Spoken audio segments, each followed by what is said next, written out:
À partir de quel âge peut-on se faire diagnostiquer TDAH?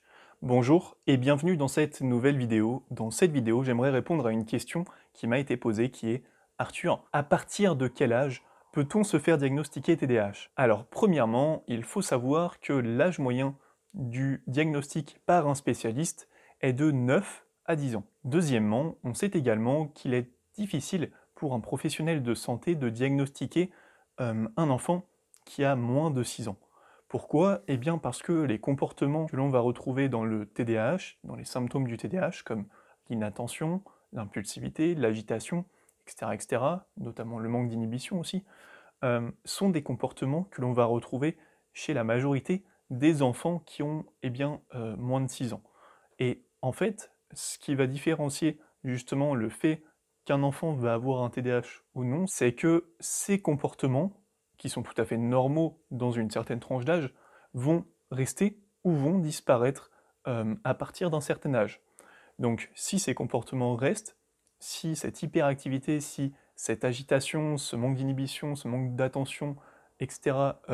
Reste, eh bien à ce moment-là, le professionnel de santé pourra établir et pourra poser le diagnostic du TDAH, car il y en aura vraiment un. Donc pour répondre d'une façon très simple à la question, eh bien non, il n'y a pas d'âge minimum pour se faire diagnostiquer TDAH.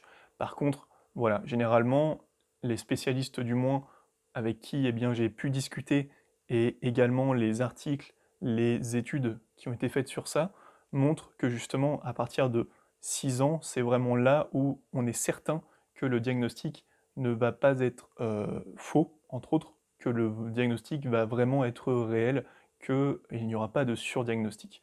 Donc par contre, rien ne vous empêche, si vous êtes parent d'enfant, d'un jeune enfant, et que vous pensez qu'il a un TDAH, rien ne vous empêche de mettre en place des stratégies autour, justement, de lui et de ses difficultés pour l'aider dans ses apprentissages en attendant qu'il se fasse diagnostiquer ce TDAH ou non, justement. Donc j'espère avoir pu répondre au mieux à cette question. Si vous avez apprécié cette vidéo, abonnez-vous à la chaîne YouTube pour être tenu au courant de toutes les nouvelles vidéos qui sortiront sur la chaîne et pour soutenir l'éveil du TDAH et pour me soutenir par conséquent, car ça va mieux référencer la chaîne et par conséquent on va toucher davantage de personnes qui ont un TDAH et donc pour les aider, et c'est la mission principale de l'éveil du TDAH, c'est ce qu'on veut. Donc voilà, abonnez-vous, laissez un like, ça référencera également la vidéo et par conséquent la chaîne, et commentez pour me dire ce que vous en avez pensé. Si vous aussi vous souhaitez améliorer votre quotidien et alléger la présence des symptômes du TDAH dans votre quotidien, je vous invite à cliquer sur le lien qui se trouve dans la description. Ce lien va vous rediriger vers une vidéo que j'ai tournée dans laquelle je vous détaille étape par étape les choses que je fais chaque jour dans mon quotidien de jeune ayant un TDAH.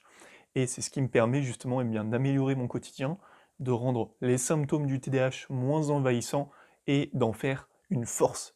Donc allez, cliquez sur le lien qui se trouve dans la description. Je vous remercie pour votre attention, je vous dis à très vite, c'était Arthur, ciao ciao.